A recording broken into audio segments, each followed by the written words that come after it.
Welcome to Indiana News Desk. I'm Joe Wren. Indiana spent more than $24 million in 2016 on kids repeating kindergarten. Experts say high-quality preschool programs prepare children for kindergarten, potentially saving the state money on remediation. Governor Eric Holcomb this week approved 15 additional Indiana counties for participation in On My Way PreK, the state's first state-funded preschool program.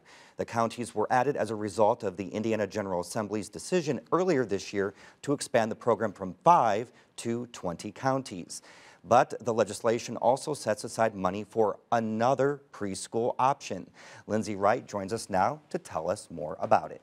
That's right, Joe. Legislation passed this year expands the state's On My Way PreK program, but it also sets aside $1 million for online PreK efforts. The online option is designed to increase access for low-income families, but some believe the money would be better spent on in-class programs. One by one, young kids here in Floyd County are graduating from their PreK program, but it's not traditional preschool. It's all done online. Jackson is one of about 100 students graduating from the home-based Upstart program.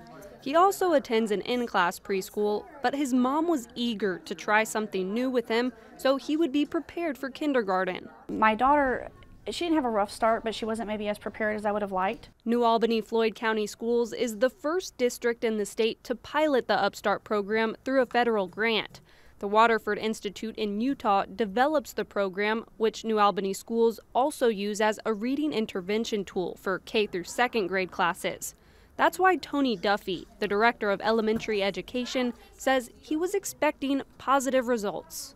We jumped at the chance because we saw what Waterford did for other students, and we knew we had an opportunity to do that with our students that are coming in. Here's how it works. Before beginning the program, kids take an online assessment. Then, with their parents, the kids use the program at home 15 minutes a day, 5 days a week for 9 months.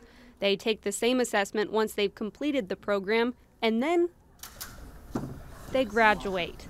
The results of the follow-up exam are compared to the one the kids took before they began Upstart.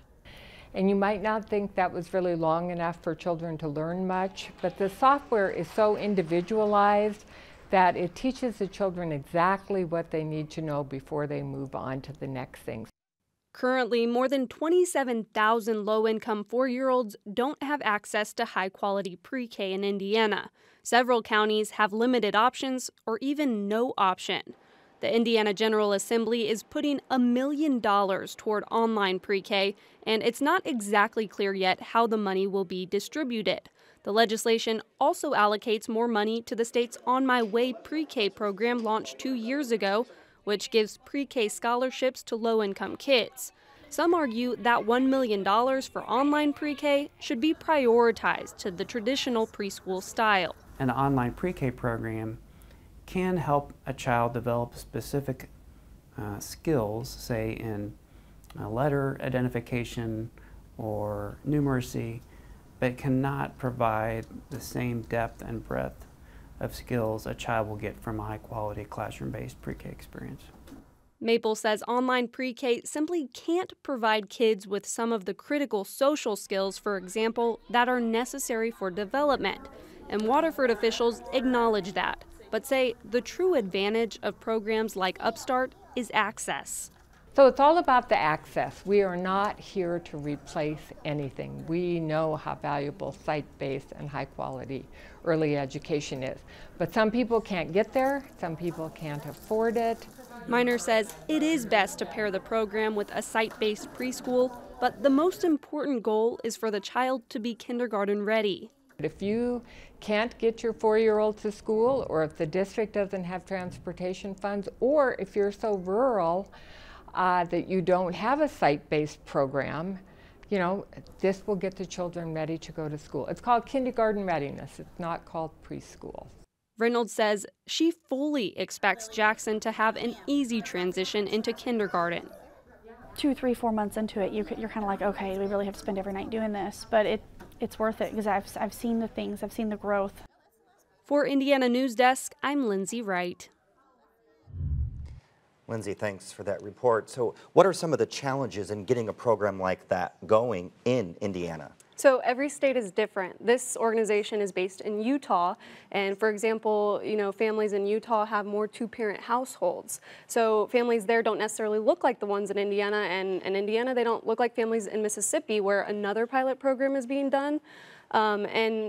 Legislators, education advocates have been concerned about how this would translate across state lines, and that's been a challenge the organization has had to work through. And Waterford claims that this Upstart program can be more accessible for low-income families. Why is that? So Waterford Institute says in Utah they first seek out English language learners and low-income families first. And they also provide families with internet access and a computer to try to make it more accessible. And but just to be clear, in Floyd County, the district picked these families for this pilot. And is there a concern about the technology that these kids could be using every day? There is concern about that. Yeah. Claudia Miner with Waterford said that a legislator in Utah asked her, how do you keep the families off the computer if you provide those resources for her? And her answer was, we don't want them off of it. She said that if they don't already have those resources, they're clearly behind, and it's contributing to a tech gap between families. And I thought it was just really interesting. And so she said they want mom and dad on the computer figuring out bills and health insurance, and they want to kind of close that gap. Lindsay, thank you very much. You're welcome.